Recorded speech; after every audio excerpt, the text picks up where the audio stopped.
Okay, how to recover from business failure. My name is Chris Word and I am from First Business. This is aimed at you if you're a director who is thinking about closing their limited company or who has closed their limited company in the past. And I want to give you some tips about how I believe that you can recover from business failure. And the reason why I think I'm a good guy and I'm in a good position to share these tips with you is I have had failed businesses in the past. I've had more than one idea that hasn't worked out, and I've been involved in one business that sadly ended up in liquidation. And it was tough, it was very stressful, I felt very overwhelmed, my pride was hurt, my ego was damaged. And I just want to tell you, it's not the end of the road.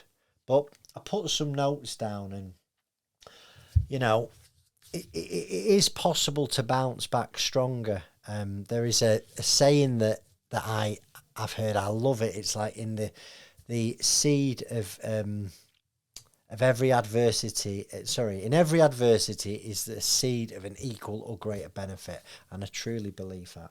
So first of all, it's important to accept the reality, acknowledge the situation.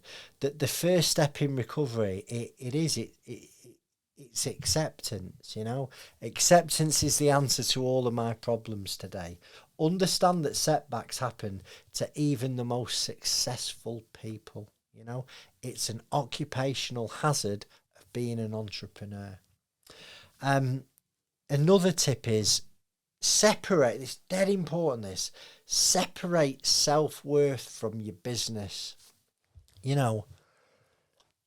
For years, if you'd have asked me how I was, I'd be going, yeah, work's really good or work's really shit.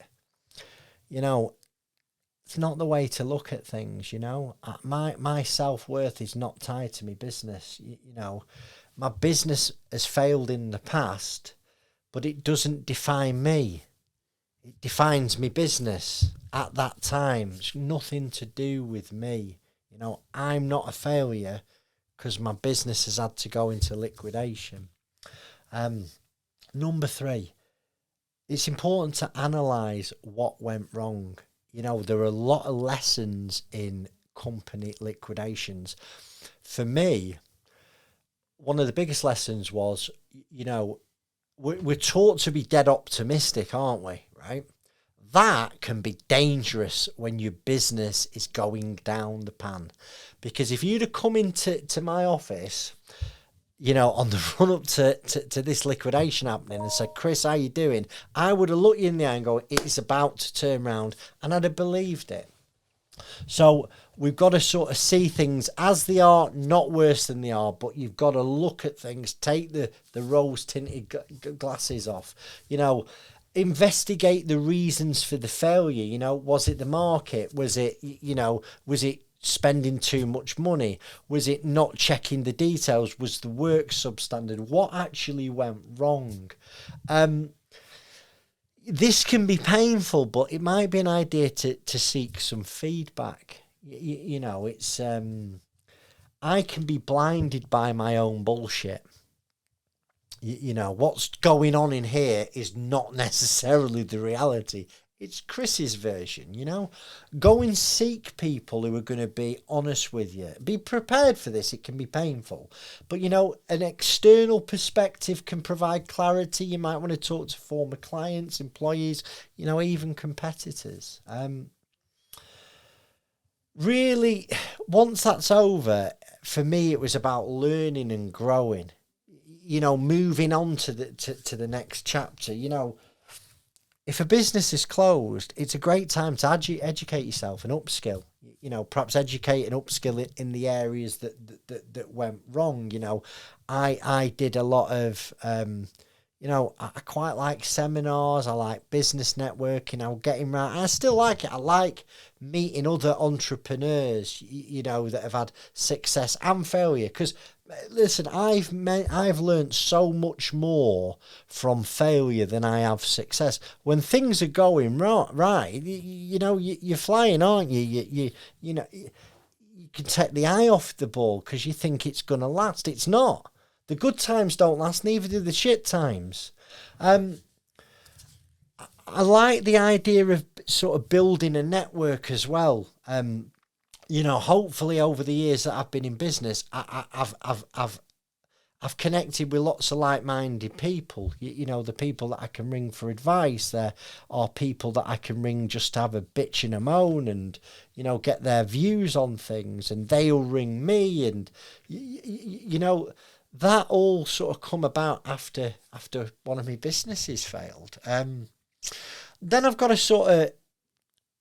One of the things that's important is sort of planning for the future, because if you're an entrepreneur, it's highly likely you will have another go. So what I'd suggest that you do is, if you're thinking about going again, try and test something. Try and test something. Maybe be a little bit of a side hustle. Start small. You don't have to go balls deep straight away.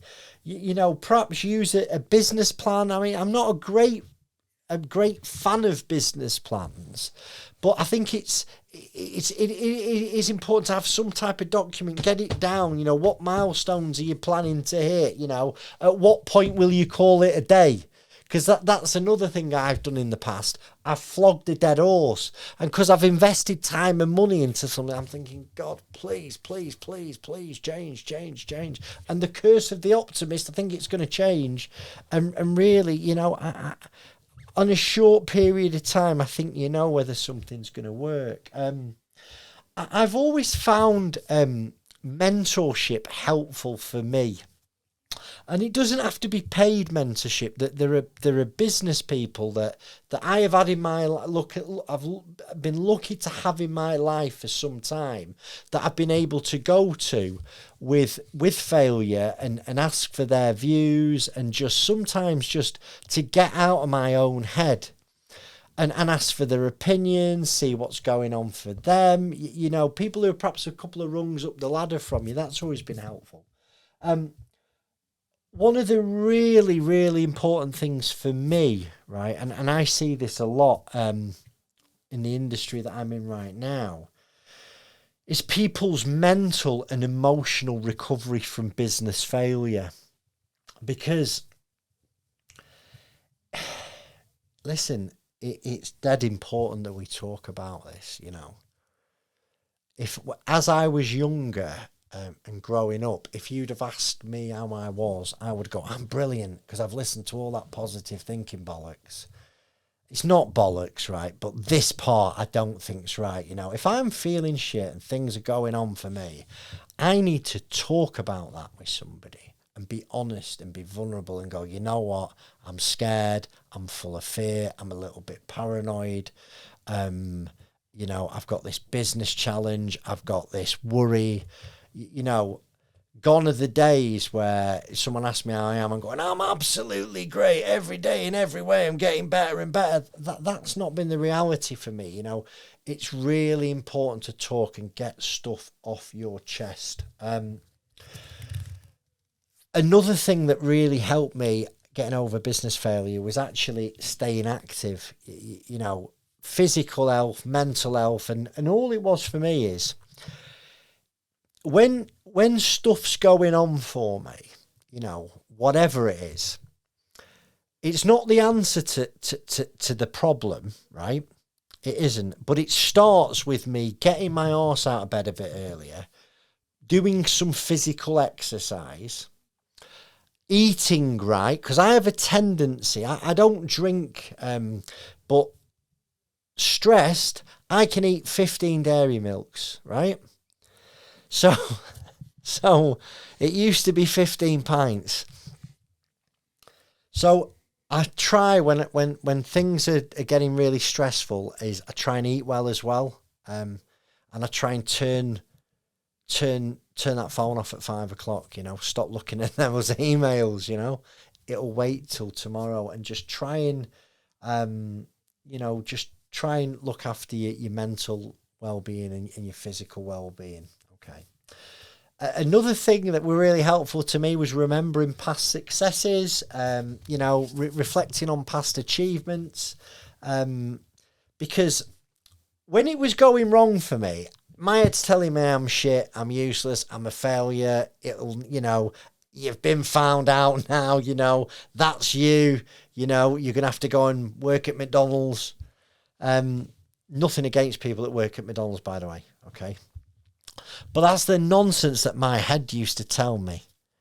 So I've got to remember that what happened, again, it was a snapshot in time. There's things I've done that have really well, things that I've done that have been, disastrous. And I'm sure that could definitely happen again. Like I say, the good times will not last forever, and neither will the bad times. I found practicing some gratitude really helpful. So, when my business was failing, my kids were healthy. I was healthy. I had a roof over my head. And I think it's really important to remember that, this stuff is, if someone, you get a terminal cancer diagnosis tomorrow, you don't give a fuck about your business. Some things are more important than money, and your family and your health and your mental well-being is one of them. So, business failure, very daunting, but it is not the end of the road. It's not my experience. It's a bend, not a break. I found that with some resilience, the right support, recovery is more than possible. In fact, it's not more than possible, it's likely, But you've got to get through those tough times. And if you need to speak to somebody, and listen, my meeting link's there, if you're really struggling out now and you want to talk to somebody, please call me, I really hope that you've taken something from this video. Have a nice day. God bless.